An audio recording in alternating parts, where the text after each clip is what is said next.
May kutob din ng Philippine National Police na marami pang mga biktima ng human trafficking ang naghihintay na ma-rescue sa compound nitong si Pastor Kibuloy.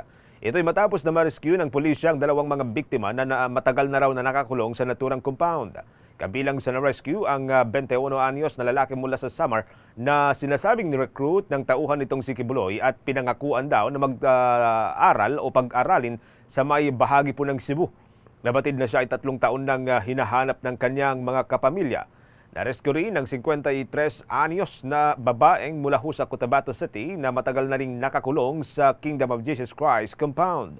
Ang mga biktima nila ay kapwa walang nagawa at nagtiis daw sa ilang taon na pagkakakulong sa natura pa ring compound habang desperado na rin sa paghahanap sa kanila ang kanilang mga kaanak at mga kapamilya. Samantala naman, walang basihan ang umano'y pag-okupa ng kapulisan sa compound ng Kingdom of Jesus Christ sa may Buhangin District sa Davao City sa bisa lamang ng warrant of arrest. Ito ang giniit ni dating presidential spokesperson Harry Roque sa idinaos na rally ng Kingdom of Jesus Christ members sa Liwasang Bonifacio nitong araw ng Lunes, Agosto 26. Anya maraming nalabag na karapatan sa Davao. Tinuligsa din nito ang tila pag-implementa umano ng sariling batas ni Police Regional Office Davao Regional Director Police Brigadier General Nicolas Torre III. Dapat na rin niyang tawagan ng pansin ni Pangulong Ferdinand Marcos Jr. ang kapulisan sa gitna ng tensyon sa pagsilbi ng warrant of arrest laban kay Pastor Apollo Kibuloy. Narito pang karagdagang pahayag ni dating presidential spokesperson Harry Roque. Kakita ng ganito na ordinary service of warrant of arrest ay nagkaroon ng occupation. 3 araw na po sila nag-occupy. Wala po talagang mandato na ma-occupy ang kasing laki na compound ng KOJC pagsuserve lamang ng warrant of arrest. Napakatindi po ng paglabag ng karapatang pantao, yung karapatan ng mga taga-KOJC na magkaroon ng seguridad sa kanilang lugar na pagsamba. At syempre po, nalalabag din ang karapatan ng mabuhay dahil 6 na po ang namatay dyan. Maliban naman kay Attorney Roque, present din sa inilunsad na rally ng KOJC members sa Liwasang Bonifacio, sina dating PCSO Director Sandra Cam at dating PIDEA Agent Jonathan Morales na nagpatutsyada naman laban kina Pangulong Marcos. Ilan nga sa mga ipinanawagan din ng mga ito ang hustisya para sa KOJC doon sa Davao at pagbibitiw ng Pangulong Marcos. Ipinagsigawan din ng mga supporter ni Kibuloy na hindi sila bayad at mananatili umano sila doon sa Liwasang Bonifacio kahit pa umulan. Samantala, nauna naman ng nanindigan si Police Regional Office Regional Director Torre na hindi nila lilisanin ang compound hanggat hindi nahuhuli ang puganting si Pastor Kibuloy. Nito ngang araw ng Lunes ay 3 araw po yan ang paghalughog sa KOJC compound nang kumpirmahin ni Police Regional Office Davao spokesperson Police Major Catherine De La Rey na naniniwala silang may bunker sa ilalim ng KOJC compound kung saan umano nagtatago ang puganting pastor matapos ngang ma-detect ang multiple heartbeat o tibok ng puso na pinaniniwalaang mula kay Kibuloy at ilan pang mga kasamahan nito. Hinahanap na anya nila ang entrance patungo sa naturang bunker. Sa kasalukuyan nga, inaharap si Pastor Kibuloy sa kasong child abuse at sexual abuse. Gayon din ang qualified human trafficking na walang kaukulang piyansa sa mga korte dito sa Pilipinas habang nasa most wanted list rin ito ng Federal Bureau of Investigation. Kaugnay naman yan sa child sex trafficking at iba pang mga krimen. Samantala, binatikos na rin nitong si Davao City Mayor Sebastian Duterte ang kanya'y hindi na makatwirang paraan ng pagsisilbi ng warrant of arrest laban kay Kingdom of Jesus Christ founder Pastor Apollo Kibuloy at mga kapwa niya akusado. Sa inilabas na pahayag ng alkalde nitong araw ng Lunes, Agosto 26, sinabi nitong nire-respeto ng mga mamayan ng Davao ang pagsisilbi ng warrant basta't ito ay sumusunod sa itinatakda ng batas. Gayunpaman, hindi na anya sumusunod ang Philippine National Police sa tamang procedure ng pagsisilbi rito, lalo na't gumagamit ng pulisya ng labis na puwersa laban sa mga sibilyan. Bagaman nais umano niyang mamagitan, sinabi ng alkalde na makikinig lamang daw ang mga police personnel sa Philippine National Police Chief at kay Pangulong Ferdinand Bongbong Marcos Jr. na nagsisilbi ring Commander-in-Chief. Sa kabila nito, umapela naman si Mayor Baste sa mga miyembro ng Kingdom of Jesus Christ na isagawa ng mapayapa ang kanilang pagpoprotesta at iwasang gumawa ng mga hakbang na makakaapekto sa trapiko. Kinikilalaan niya ng City Government ng Davao ang karapatan ng mga ito na magprotesta.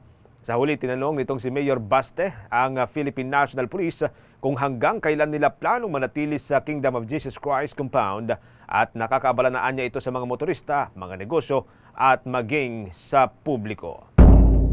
Abangan humamaya mga kabumbok, kuha tayo ng mga dagdag na development at mga report dyan sa may Davao City sa pamagitan po ng ating provincial station, ang Bombo Radio Davao. Kaugnay pa rin po ito sa ika-4 na araw na ho ng stand-off sa pagitan ng Philippine National Police at ng mga miyembro ng Kingdom of Jesus Christ. Samantala muna.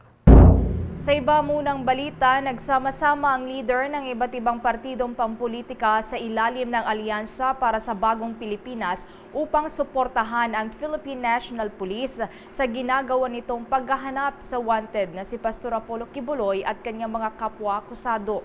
Ang alyansa na binubuo ng Partido Federal ng Pilipinas na pinamumunuan naman ni Pangulong Ferdinand Bongbong Marcos Jr., Lakas Christian Muslim Democrats, ang Nationalist People's Coalition, Nationalista Party, ang National Unity Party ay lumagda sa isang joint statement upang ipahayag ang kanilang suporta para sa pambansang pulisya na magawa nito ang kanilang legal na tungkulin.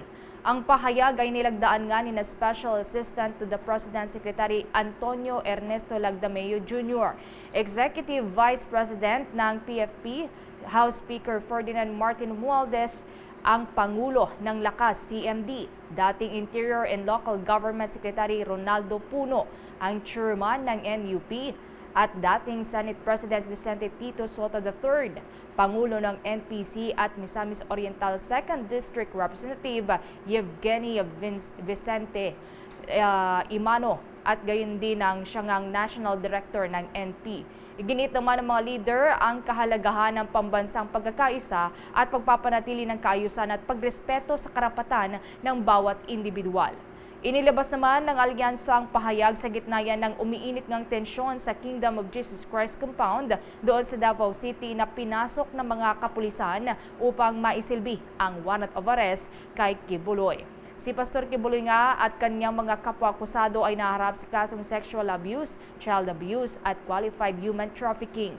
Ang pahayag ng mga leader na ito ng iba't ibang partidong pampolitika ay isa umanong panawagan para sa lahat na suportahan ang PNP at magtiwala sa legal na proseso upang maiharap si Kibuloy sa hustisya at paggiit na rin sa pangako ng koalisyon ng administrasyon na pangibabawin ang batas at mapanatili ang pambansang seguridad. Kamakailan nga ay nagpulong ang mga leader ng iba't ibang partidong pampolitika upang bumuo ng isang estratehiya para sa paparating na midterm elections sa susunod na taon. Kaugnay din po niyan, nanawagan din ng mga lider ng Kamara de Representantes nito hong araw ng Lunes kay dating Pangulong Rodrigo Roa Duterte na hayaan ng Philippine National Police sa pagpapatupad ng isang valid na arrest warrant laban sa kaibigan na si Pastor Apollo Kibuloy at paharapin ito sa kasong mga isinampa laban sa kanya sa mga korte.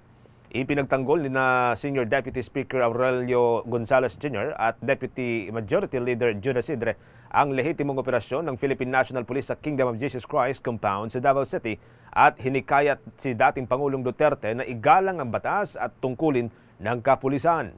Pinasok ng pulisya ang naturang compound para ihain siya ng warrant of arrest na ipinalabas ng mga korte laban kay Kibuloy at iba pang mga akusado sa kasong child abuse, sexual abuse at qualified human trafficking. Nauwi naman sa komprontasyon ang operasyon kung saan may isang miyembro ng Kingdom of Jesus Christ ang nasawi dahil sa pag-atake sa puso. Dahil dito tahasang tinulugsa ng dating Pangulo ang Philippine National Police at nagpahayag ng mga simpatya sa mga miyembro ng Kingdom of Jesus Christ na anyay biktima ng political harassment, prosecution, karahasan at pagmamalabi sa kapangyarihan. Iginit ng kinatawan o itong si Congressman Gonzales na ang aksyon ng Philippine National Police ay naayon sa batas at kinakailangan para sa pagpapanatili ng kaayusan. Binigyang diin naman itong si Congressman Isidre na walang mas nakakataas sa batas maging anuman ang posisyon o lawak ng impluensya. Nagbabala rin si Isidre sa posibleng epekto ng mga pahayag ni dating Pangulong Duterte na maaring mauwi sa pamumulitika sa pagpapatupad ng batas.